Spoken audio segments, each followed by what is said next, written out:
Hi guys, we're live. Hi guys. We're having our cuppa, but this time instead of coffee, we're having berry berry tea. So it's strawberry, Loganberry. loganberry, and raspberry. Yep. Yeah. So it's actually quite good, quite nice. I posted a photo on Instagram yesterday, and it's about how or what actually consists of in this area of your body. So a lot of you know that I've been suffering from the frozen shoulder, so it's on my right hand.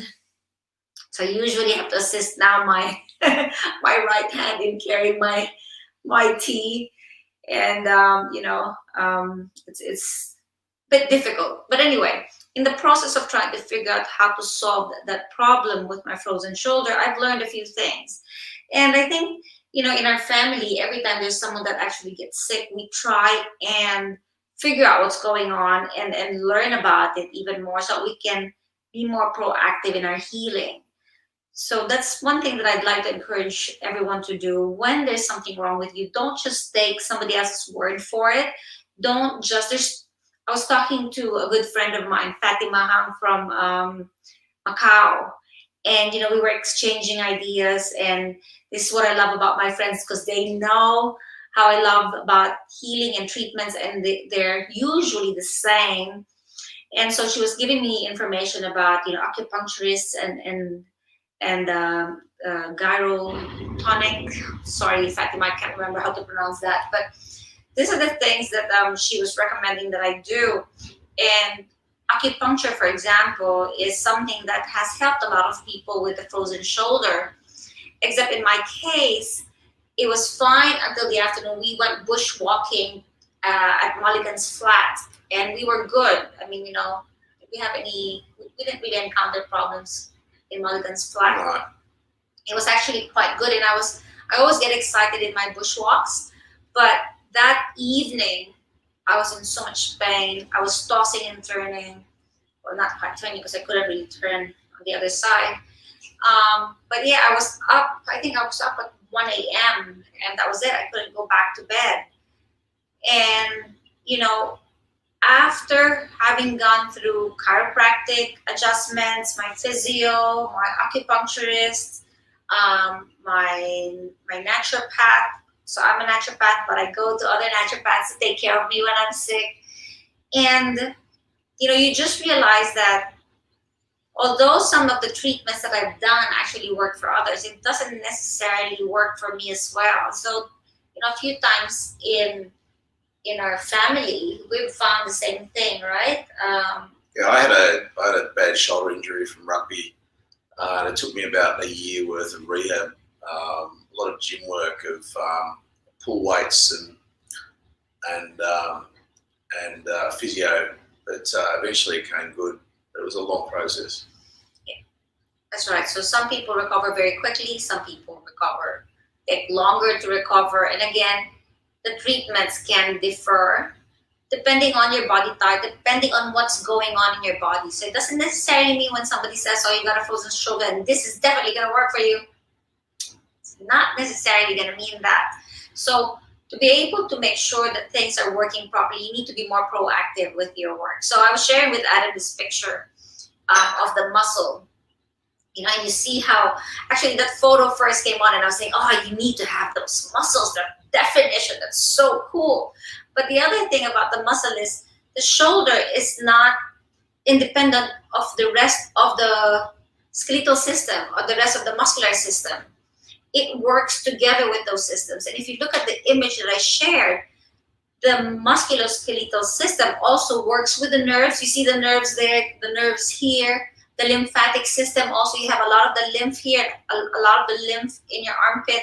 So all these things dictate how you're supposed to be treating yourself if the problem is within this area. So I don't know if you've seen, but in a lot of my photos, I actually walk this way, and that's because I put a lot of I still use hemp lotion. I still put magnesium on here. When the physios work on me, they put their own treatment stuff there.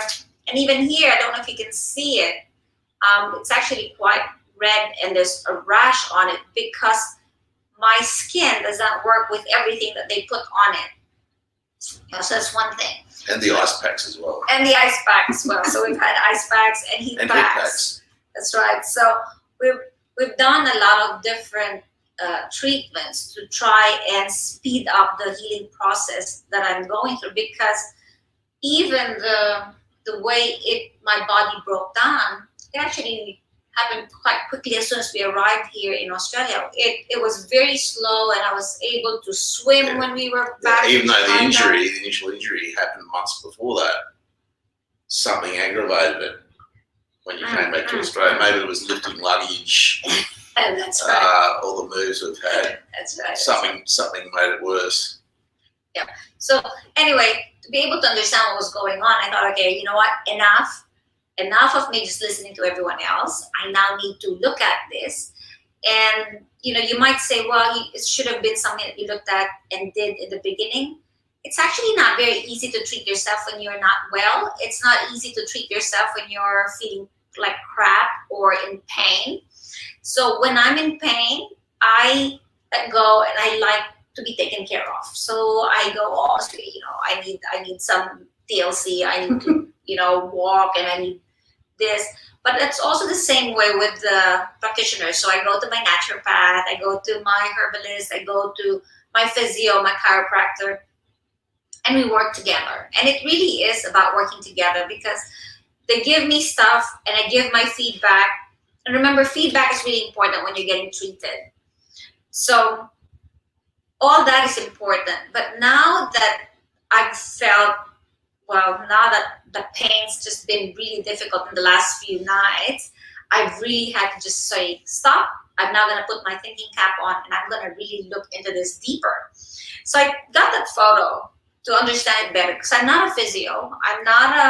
Although I did anatomy and physiology, I did that to understand how the body systems work together rather than individual parts. So I had to look at that again, and I had to look at the muscle part, and I realized that these different systems work together. And I guess realize is not the word, it's more I got reminded, because we've always said that the body systems work together. So it reminded me of that, and I wrote down the body systems, and that's why on the post yesterday I said, what do the mucoskeletal, the lymphatic, and the nervous system all have in common? Because that's what I'm dealing with. That's what I need to work on. My endocrine is not there. My nervous system, the brain is part of that, but the reproductive system's not there, right? That's hit part of my chest, my boobs, but it's this part, this area. So I just have to look at all that again, and I said, what do they have in common? If I'm going to treat this group of organs, what do I need to do? And the fact is, the biggest thing that they have in common, which we don't even have to research about and just think about it in your head, is water. So why water? Our muscles are 75% water. Our bones are like 20-something% water. Our nervous system, the nerve cells have a lot of cytoplasm in it, and it also is water inside that. It also has blood vessels that go to the nervous system. Again, blood is 90% water. So you're dealing with a lot of water. Synovial fluids are there as well. The lymphatic system is made of plasma. Plasma is 90% water. What else?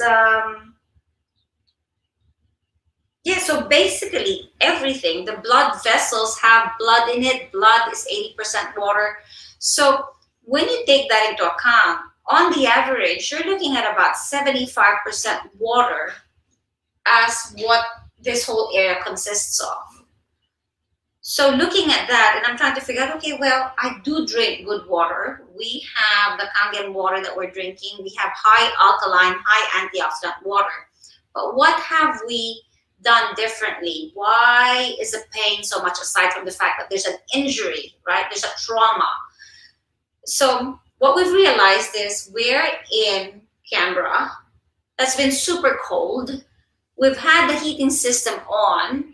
And heating actually dehydrates you. We've also had our coffee, and coffee dehydrates you even more. So when we were back in Jakarta and we were having our coffee, our program was fine because Jakarta wasn't dehydrating to us. Our body was so used to it that we weren't really losing water when we were there. And the fact that it was hot made you want to drink water. When it's cold, you're not really having that urge to drink water. You have to actually keep reminding, like we've been reminding each other, we've been reminding each other to just keep drinking water. Especially when you get up in the morning. Exactly. Get up in the morning, But 8 it's hours cold. of no water. That's right. 8 hours of no water in heating, and then it's cold, when you get up. So when you get up, some of the times, well, I would just say, actually, just once. Once, when we woke up, the first thing that popped into our head was coffee. Coffee. Oh my God, it's bloody cold. Let's have coffee. We've been really good at avoiding coffee first thing in the morning, but I have to say, we've slipped up that once. And there are slip ups when you're in a new environment. Although home is Canberra, like we have a house here in Canberra, we haven't been here for what, 4 years? Yeah, 4.5. 4.5 years. So we've come to visit, but we haven't like really lived here. So this time around, I and the children have personally been here more than 5 months in that stretch. So we have had to, we've noticed things in our system that we haven't in the last 4.5 years. And again, it's just our body transitioning back to how it is over here. So taking that into account, realizing that water is a big factor in the healing process that I have to go through, I've started putting down some notes and just trying to delve deeper into it. And I realized that, and again, thanks, Wade. Wade, I got your email on supercharging or drinking supercharged water. And that was very timely because Wade's first line was, if you're in chronic pain, and thinking, oh my God, how do you know? So we haven't spoken. How do you know? So he talks about how chronic pain, when you have chronic pain, one of the biggest things to actually fix it is hydration. Because one of the things that happens when you're dehydrated is your system, your body system is overwhelmed and it can't function properly. It then can cause inflammation and it can cause pain. The other thing that happens is with the nervous system. The nervous system relies on water, on the conductibility of water to be able to conduct electricity inside and run the body organs. And if you're dehydrated, then that struggles to happen.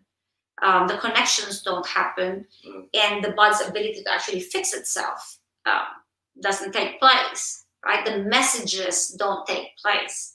So, just realizing as I was writing all this down, that when I had my frozen shoulder, one of the first things as a naturopath that I actually started thinking is, what herbs should I be going on? And I realized something that's very common. Everyone, like anyone that gets a headache goes, oh, what medicine should I drink? Or anti-inflammatories. What anti-inflammatories, that's right. So rather than go straight away to, what should I drink or what should I eat? Remember again to just take into account what the majority is that's needed by the body organ. In fact, in my case, it was water. So rather than focusing on everything else, I should have looked at, okay, hold on, I need more water. I'm getting dehydrated very quickly here. How much should I be drinking? What I'm drinking clearly hasn't been enough. So I drink about 2.5 to 3 liters of water. So I was just telling Adam, I think I'm going to push that to about 4 liters of water. That shouldn't be difficult. So I'm very tiny. So when I say 4 liters of water, some of you might say, oh my God, that's too much water. It actually isn't. The fact that I'm feeling the pain, the fact that I'm feeling my hands are getting dry means that my body is dehydrated. Dryness in the mouth as well. Dryness in the mouth, that's right. And when you do things like enjoy your cup of coffee or enjoy your walks, and when we walk, Oh my gosh, we walk like an hour to We're 2 going for an hours. hour and a half, 2 hours now. That's right. So we've been enjoying a lot of our walks. All that requires you to replenish the water intake in your body. So I wanted to focus on just looking at other issues that you guys might be going through that might just be needing water rather than a herb or a supplement or an exercise or a change of diet. Water is really crucial. Um, you know, weight loss programs or detox programs. What's the key ingredient that you need? Water. You can't detoxify your body without water. You can't lose weight without water. Water is such a crucial component that is so overlooked a lot of times. Do you remember how much water did you used to drink prior to, like when you were in university? Yeah, not that much. Because you were- Probably a liter and a half a day. Yeah, but you were in sport. You were I was in playing. sport. I was playing a lot of football. That's right. So Adam was playing a lot of football, and when we think about it again now, you're playing a lot of football. You weren't drinking enough water, so your system was dehydrated. So your ligaments and your muscles weren't recovering properly, and you weren't I was getting a lot of injuries as well. That's right. So when you think about it that way, you're able to assess more how your body's been performing, how it's been reacting to the lack of care that we've been giving it. And not that we don't love our body, it's more that we don't really take that into account because we were never really taught the value of water. We're studying all the food groups, we're studying medicines, headache medicines, cough medicines, cold medicines. We were never really taught to treat ourselves just with water. So I think more than anything, what I want everyone to pick up today is that we are 75% water. If we don't replenish that water in our system, what happens to our system? If you're a bigger person, so like Adam's about 100 plus kilos. 100 kg, 2% dehydration is a big. Even if you say it's just 2%, 2% dehydration is actually crucial. You shouldn't lose 2% of your water. Sorry, you shouldn't reach 2% dehydration because when you reach that point, your body can't perform properly. Wade Lightheart was sharing in his video that you lose 10 to 30% of your strength when you're dehydrated. Yeah. So if you're an athlete and you're not drinking properly and you're not drinking the right kind of water, you're not rehydrating your system. You're losing strength. Yeah. That's right, you're not performing at your best. The other thing that he said is the pain component. When you reach that 2% dehydration, your nervous system, your lymphatic system, the cells of your body can't perform properly, so it can't do what it needs to do. You will have more lactic acid buildup. You will have disorientation. You will have an inability to recover fast, which is what you need when you're dehydrated, right? But the only way to actually recover from that state is for you to put back the water in your system. So just look at that and consider that and think about that. And when you're battling with issues with a lot of pain, arthritis, rheumatism, what else? Injuries, leg injuries, headaches, or any kind of chronic pain, consider looking at the amount of water that you put in your system. I like the other thing that Wade actually mentioned. He said drinking warm water or room temperature water is better. We do warm our water or heat our water to make tea, right? And the reason for that is because the molecules become smaller to actually get into the tea bag to get the tea out. So making sure that you're drinking water that actually gets into the cells is important, and that's why our water of choice is Kangen water. Kangen water, even if you don't boil the water and you put your tea bag in, will actually get tea out of your tea. So if you haven't seen that, check it out in some of our videos. But it's got microclustered water molecules that it goes into the cells of your body. So make sure you're drinking the right kind of water. If you're also drinking water that's got crap in it, like fluoride or chlorine, or you haven't filtered your tap water, then your body, before it actually can use that water, will have to clean that water out. It'll flush out what it can't use, right? And if it can't flush it out, now that adds on to the imbalance and the problems that you're having in your system. There are a lot of clinical studies that link fluoride and chlorine with cancers. Our tap waters have both fluoride and chlorine. No matter where you are, they put fluoride and chlorine in your water. So rather than risk additional damage happening to your body, at the very least, filter your water. If you want optimal water, if you want to get the best value for your family, get Kangen water. In our 9 years drinking that water and learning about that water, we've tested so many different machines. We've encountered different machines and different filtration systems. We haven't seen anything that performs better than the Kangen machine. So again, we have a lot of videos on YouTube, on Facebook, that have showed everything that we've done and all the testings that we've done. Water isn't all that I talk about. So you will have to try and look for it in my Facebook. I'm a naturopath. I'm passionate about health. I'm a health coach. I'm a longevity expert. I talk about food, diet, supplements, herbs, water, air, all these things. But if we're 75% water, then we need to pay attention to the biggest part of us, which is water. So I hope that actually was enlightening. Yeah. What else have we missed out? Oh, I think what you said before about headaches, because the first thing that gets affected when you're dehydrated is your brain. That's right. That's right. So if you have a headache, drink water, hydrate quickly, and you never know. That's right. It might disappear. That's right. And the other thing that Wade, mentioned was putting Himalayan sea salts in your water. If you're already drinking Kangen water, it's not necessary. Kangen water retains the minerals from the water that our body needs. So you have more access to magnesium, calcium, sodium in our water.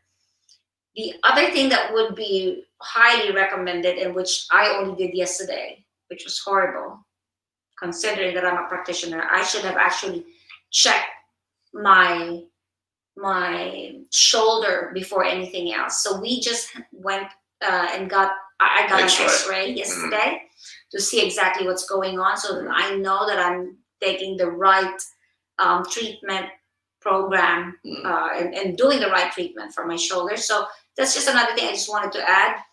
When you're trying to be proactive, learn everything that you can about what's going on. Don't just take other people's word for it. Okay. So maybe just quickly, if I go through with you what's worked and what hasn't worked. I've done physio, I've done chiropractic, I do exercises. They all do help. They loosen me up. Acupuncture. None of them have really gotten rid of the pain and allowed me to do more. At the end of an exercise, I'm able to lift my hands higher, about here, but that's it. It's supposed to be over there and in the front. So I don't know if you can see it, but my right's already shaking at this level. After an exercise, it can go a little bit higher until here, but doesn't really move up as high as I want it to go. But I think the biggest factor for me has been the pain. So one of the things I'm going to be changing as of today is just increasing my water intake to at least 4 liters of water. When you're drinking your water, don't drink it with your food. Drink it away from your food. So we always drink water when we first wake up in the morning, while I'm preparing the food, and during exercise. When you're walking, have your water with you, because I've gone for a walk with some of my friends, and we had gone for like almost 2 hours of walking and no water. I'd left my water bottle and we did not stop. Well, the same when we do our bushwalks, we're not back till after 2 hours because, you get back into the car and then you have to drive home. And if you don't have a water bottle with you, you're expending water through sweat, you're expending water, it evaporates, but you're not replenishing the water. So you need to make sure that for long exercise durations, you have water with you. I'd say maybe a liter of water per hour of exercise. If it's not possible to carry that water, like when you're bushwalking, we carry 1 liter containers and then we haven't done it, we can have water in the car. So, but a liter per hour that you're exercising. So try and replenish that one. So again, another thing that we're going to be adding onto our list of to do. It's okay to forget stuff. It's okay to have taken things for granted. It's not okay to hear it and learn it and not do it. So understand that your health is the most valuable. If I don't build myself up and if I don't make myself healthy again, obviously my kids are all grown up. They can cook for themselves and stuff, but I can't help them. When you're in pain, you can't help anyone. When you're in pain, you're literally like just struggling. Yeah, and it drags your mood down and you're not as productive. That's right. Yeah. That's right. And it drags everyone down.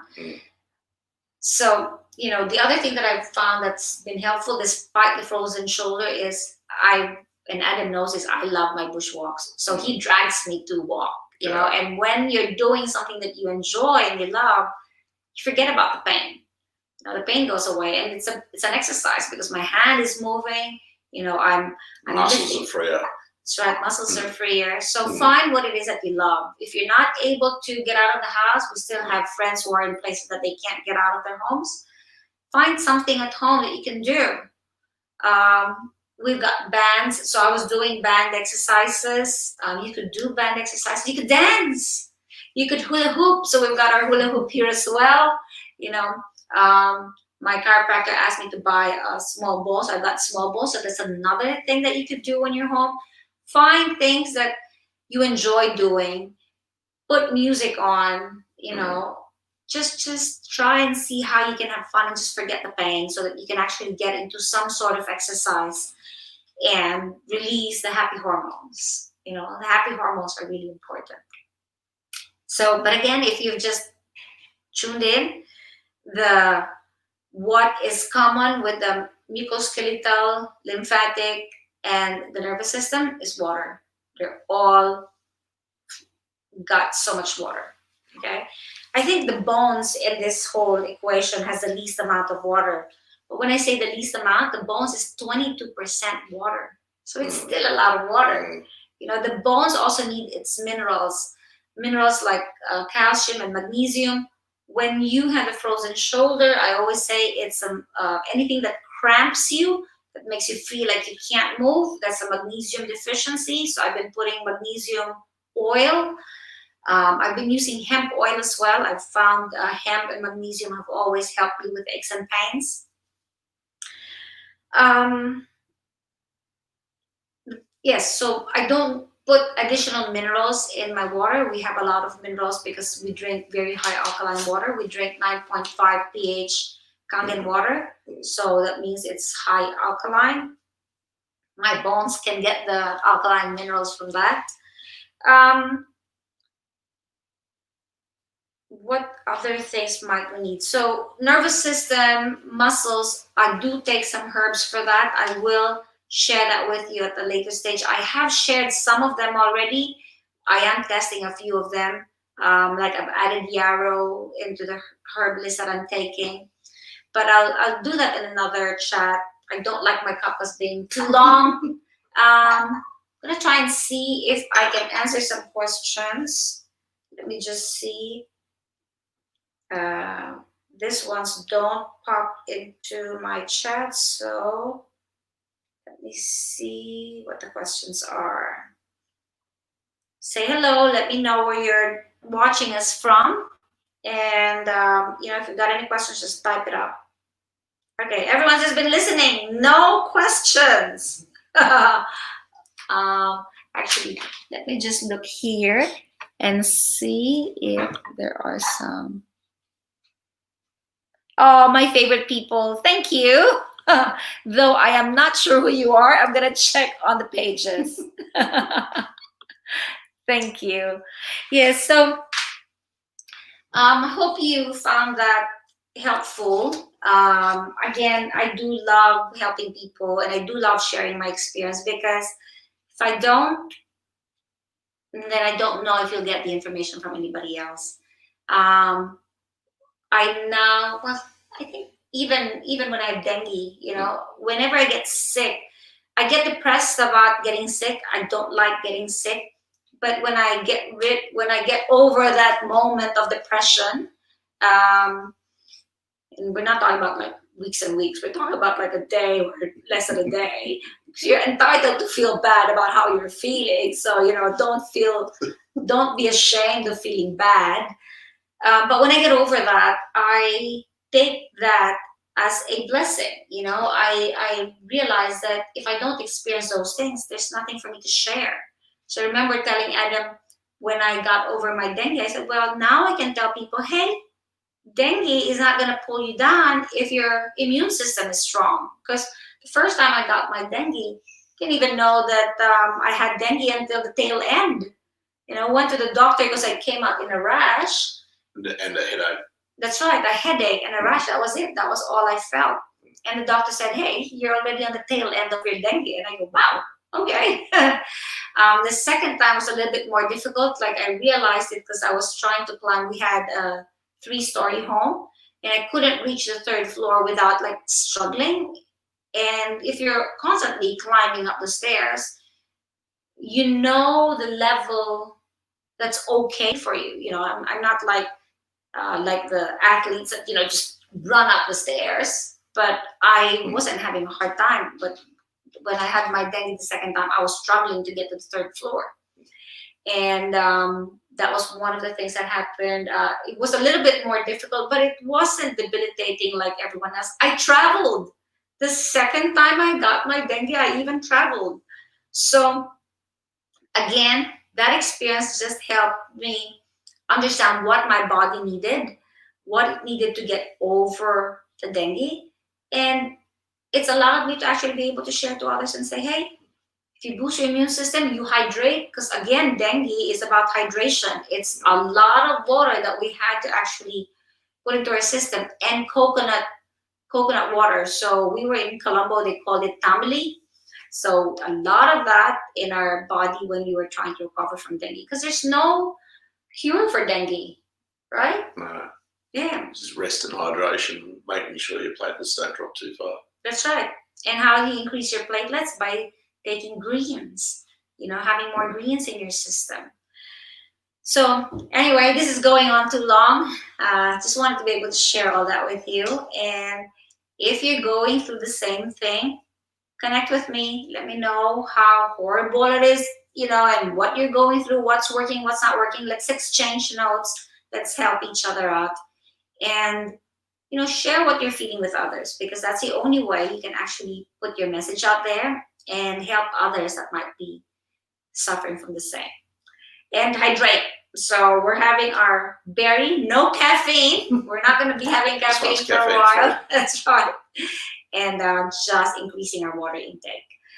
Wade was saying that it should be about, what did I say, 3 liters to 6 liters of water. Mm. So if you're as big as my husband, we're looking at 6 liters here. How tall are you? 5'8". 5'8", okay. If you're skinnier, maybe about 5 liters of water. Just see how much water you can take without overdoing it. If you're drinking normal water, filtered water or bottled water, I have to say it's harder to drink that much water. We find it easier to drink it with our Kangen water because our Kangen water is microclustered. We absorb everything very quickly. We don't have the jiggling feeling in our belly when we drink a lot of water. So that might be something that you'll experience if you're drinking a different type of water. So again, If you're wanting to have optimal health for you and your family, might be a good time to consider getting yourself a Kangen machine. We've had our Kangen machine for 9 years. We bought 4 machines. My mom, my Adam's mom, our daughter, Mhm. actually 2 daughters. Yeah. So we're about to get a third one, another one for another child. But the thing is, for the amount of money that we're spending, we know it's going to go to our children's health, and we know that these machines actually last 20 years or more. So that's not expensive at all if you think about it that way. Anyway, have a great afternoon, morning, evening, wherever you are. And thanks for joining Cheers. us. Cheers. Bye-bye. Me. Say bye-bye again. Up close. Bye, guys. Ending broadcast now.